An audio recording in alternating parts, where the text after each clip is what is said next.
A beautiful morning mga kaibigan, kamusta po ang tulog ninyo?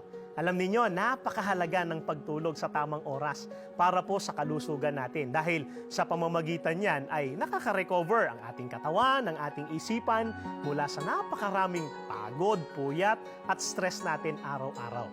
Kaya nga, napakasarap matulog, hindi ba kaibigan? Pero hindi ibig sabihin nun, matutulog na lang tayo ng matutulog at aabot sa punto na ayaw na nating gumawa. Ang tawag doon, kaibigan, katamaran na, hindi na pagpapahinga. Ito po kasi ang magiging pinsala sa atin pag nagtulog tayo ng nagtulog. Ang sinasabi dito sa Kawikaan 20:13.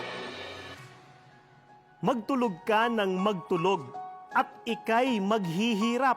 Ngunit kung magsisikap ka, maganda ang iyong bukas. Kaibigan, anumang bagay na sobra, masama na yon. Hindi ibig sabihin na dahil beneficial sa atin yung isang bagay, halimbawa nga po, yung pagtulog, aabusuhin na natin yon, kaibigan.